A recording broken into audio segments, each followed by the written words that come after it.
ఇదిగో బాబు సంజయరావు గారు, మీ బిల్లు రోజు రోజుకి పెరిగిపోతున్నాయా? ఇక రేపటి నుంచి టిఫిన్ అంటే పెట్టాం.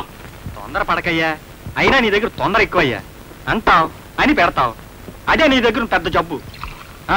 ముందు తిన్నవయ్యా, తర్వాత సంగతి చూద్దాం. ఇదిగో కనకయ్య, ఇలా రావయ్యా. నేను రానండి, మీరే రండి ఇటు. ఏ ఏదో గంటలో కాలు పెట్టే కర్మ నాకేం పట్టలేదండి. గదవా గదవా అన్నావంటే పడు రాగొడతాను.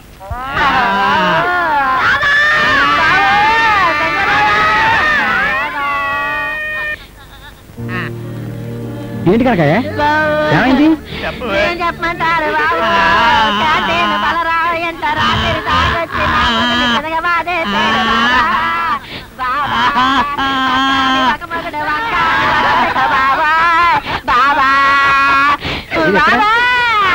ఎక్కడయ్యా? ఎక్కడ కొట్టారు?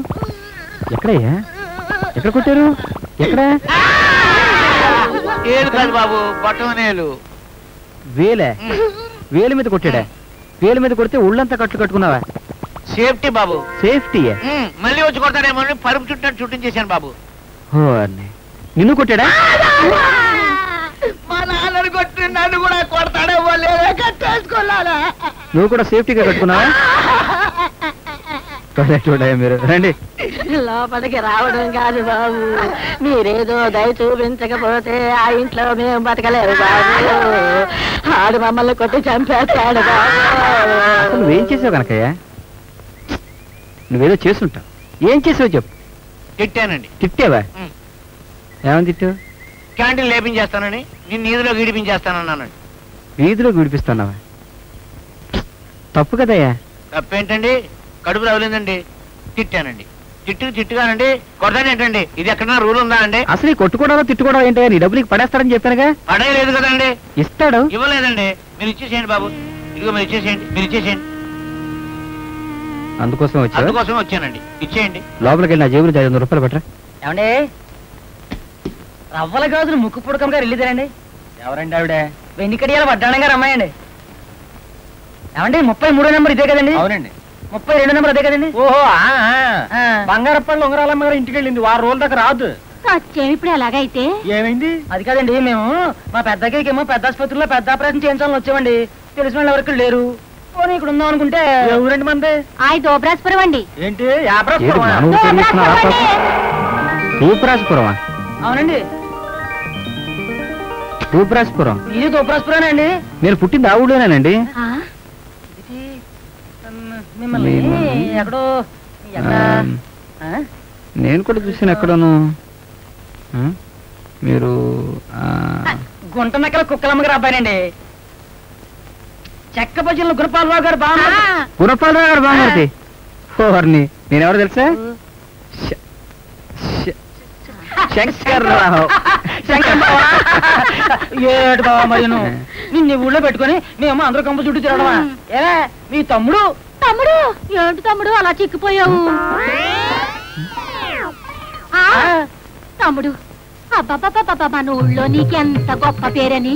మన ఊళ్ళో ఎవరన్నా వస్తేనంట ఇంటికి తీసుకెళ్లి మర్యాదలు చేసి భోజనాలెట్టి వాళ్ళు 4 రోజులు ఉంచుకుంటేనే గాని పంపవని. అబ్బాబాబా ఏం చెప్పుకుంటారు అబ్బాబాబా.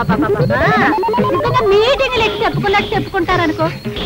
అవునే, మొదటి నుంచి అదే పద్ధతి.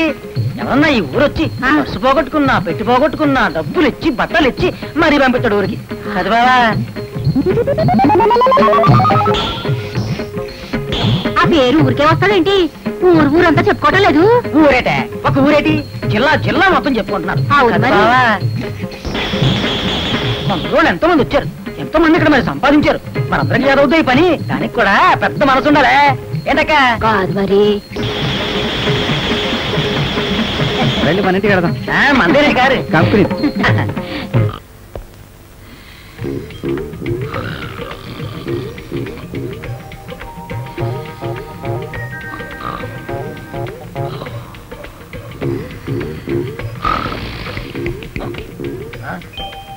ఎవరండి?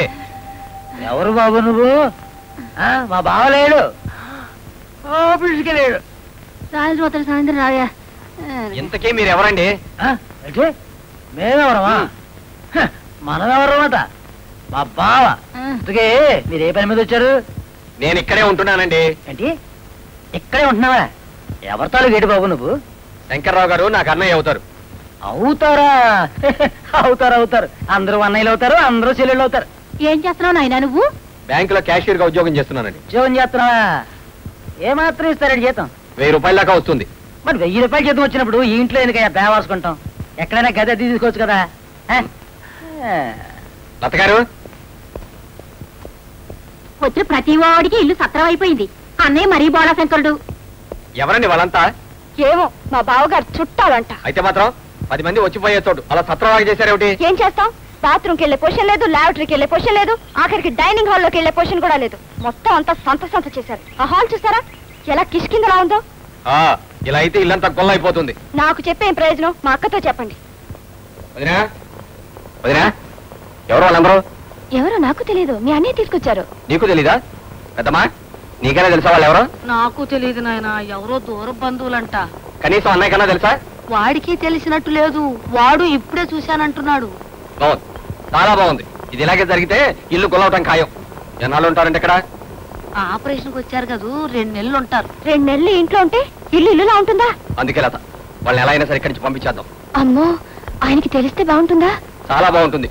మీరేం మాట్లాడకండి, నేను లత చూసుకుంటాం. లత, పద వెళ్దాం. ఏమిటి? నేను చెప్తా కదా, పద.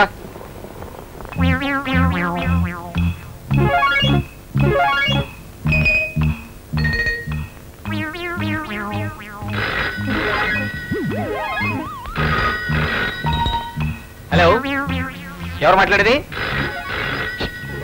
హలో అన్నయ్య గారు, నేనే మురళిని మాట్లాడుతున్నాను. ఏమిటి లత? ఇక్కడే ఉంది, పిలుస్తాను ఉండండి. లత, మీ బావగారు ఫోన్. హలో బావా, ఏంటి నోటీస్ వచ్చిందా? 10,000కా? అక్కతో కూడా చెప్పకూడదా? అక్కతో చెప్పకుండా 10,000 ఎలా వస్తాయి? చుట్టాలను అడగనా? వాళ్ళ ఊరు నుంచి వచ్చారు, వాళ్ళ దగ్గర ఏముంటాయి? డబ్బున్నా లేకపోయినా నగలు ఉన్నాయని చెప్పు. డబ్బుందో లేదో, నగలున్నాయి.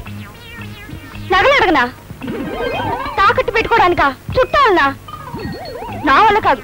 ఇదిగో మురళి గారితో మాట్లాడు. హలో, అలాగే అడుగుదామని తప్పే ఉందండి. చుట్టాలన్న తర్వాత మాత్రం ఒకరికొకరు సాయం చేసుకోకపోతే ఎలాగండి?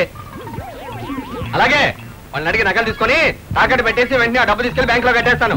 ఏమండి బాగారు అన్నయ్య గారు ఫోన్ చేశారండి, మిమ్మల్ని అడిగి 10,000 తీసుకొని అర్జెంట్ గా బ్యాంక్ లో కట్టమన్నారు. 10,000 నా దగ్గర ఎక్కడున్నాయి బాబు? అసలే 5,000 రూపాయలు పోయి నేను ఏడుస్తున్నాను బాబు. పోనీ అక్కయ్య గారి మెడలో నగలు ఉన్నాయి కదండి, వారం రోజుల్లో తిరిగి ఇచ్చేస్తాం. మళ్ళీ అదే వారం దాకా ఉంటామండి, ఇప్పుడు వెళ్ళిపోతున్నాం కదా. అదేమిటండి ఆపరేషన్? ఆపరేషన్ అండి, ఆపరేషన్ డాక్టర్ గారు అడిగానండి. చిన్న ఆపరేషన్ కదా, చెన్నూరులో చిన్న ఆపరేషన్ చిన్న డాక్టర్తో చేయించుకుంటే చిన్న బిల్లుతో సరిపోతున్నారండి. అందుకే మీ చిన్నకి వెళ్ళిపోతాను. పోనీ మీరు వెళ్ళండి, అక్కయ్య గారు ఉంటారు, వారం రోజులు నగలు తాకట్టు పెట్టి వారం రోజులు పనికి రావండి, ఇవి రోడ్డు గోడవండి. నగల బంగారం కాకపోయినా గాజులు ఉన్నాయి కదండి. గాజులు బంగారమే కావండి, నావి కావండి. పక్కింటి అడివి ఎరవేసుకొచ్చాను, వాళ్ళ ఇంట్లో పెళ్లి. వారం రోజులు ఉండకూడదా? చెప్పండి. ఒరే బాబు, ఏమ్మా? ఇదిగో నీకు శుభలేఖ వచ్చింది. శుభలేఖ? గౌరీ, ఏమిటండి? చూసావా నీ చెల్లెలు పెళ్ళట?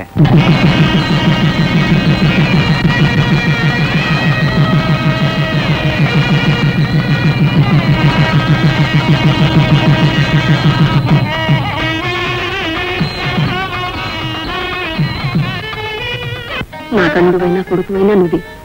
ఆయన పోయినప్పటి నుంచి ఈ ఇంటి పెద్ద దిక్కు నువ్వే. నీతో కాకపోతే ఎవరితో చెప్పుకోను. దీని పెళ్లి మాత్రం మామూలుగా కాదు, చాలా ఘనంగా జరిపించాలి. నీకు తెలుసు, ఆమర్దల్లాగా ఇది ఊళ్ళో ఉంది కాదు, పట్నంలో చదువుకుని వచ్చింది. అందుకే దీని పెళ్లి బ్రహ్మాండంగా జరిపించాలి. చేస్తాను అత్తయ్య గారు, మీరేం బాధపడకండి, తప్పకుండా చేస్తాను. ఏం గౌరీ? అలాగే. అయినా ఏదో బయట సంబంధం ఎందుకండి, మన మురళి ఉన్నాడుగా. అదేంటబ్బాయి, ఈ మాట చెప్పడానికి నువ్వు నా ఇంటికి రావాలా? నువ్వు కాగితం కబురంపితే చాలదు, రెక్కలో చెక్కలో కట్టుకుని వచ్చి నేనే వాళ్ళను. ఇదిగో, నువ్వు నాకు మా అబ్బాయికి చేసిన సహాయానికి నా చర్మములు చెప్పులు కుట్టించినా నీ రుణం తీరు. కాకపోతే అమ్మాయి పెళ్లి చేయాలి, కనీసం ఓ 25,000 కట్నమైనా ఇవ్వాలి కదా. అది నువ్వు సర్తే చాలు. మా నాన్న మిమ్మల్ని 25,000 కట్నం అడిగారా? కట్నం అంటే కట్నం కాదు, ఎలాగైనా ఇవ్వాలి కదా పిల్లకి. కట్నం తీసుకొని పెళ్లి చేసుకోవడం నాకు ఇష్టం లేదు. అది కదయ్యా, ఇప్పుడు పెద్ద మనిషి అడిగాడు, బాగుండదు కదా, నేను కూడా మాట ఇచ్చాను ఇస్తానని చెప్పి. అయితే ఓ పని చేయండి, నా సేవింగ్స్ 25,000 రూపాయలు ఉన్నాయి, ఆ డబ్బు మీకు ఇస్తాను, దాన్ని మీరు మా నాన్న కట్నంగా ఉంటారు.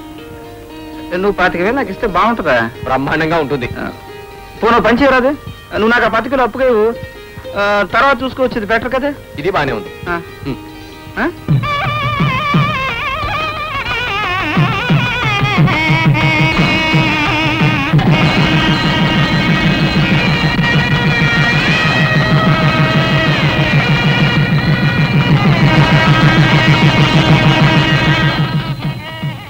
చూడదద్దరు మీరు కృష్ణమూర్తి గారి ఫ్యామిలీ భోజనం వెళ్ళిపోతున్నారు. తొందర పిలవండి. రే వీళ్ళందరూ సోడలు పెట్టరా. అలాగే. పర్వాలేదు సార్. లేకపోతే కూల్ డ్రింక్స్ తాగండి. ఇది పెళ్ళండి, తినండి, తాగండి, అంతే. ఏం కావాలంటే అది. సార్ పెళ్ళిన తర్వాత కార్యక్రమం ఏమైనా ఉందా సార్? కార్యక్రమం లేకుండా అలా ఉంటుందా? బ్రహ్మాండంగా మెడ్రాస్ నుంచి డాన్స్ ప్రోగ్రామ్ పెట్టించాను.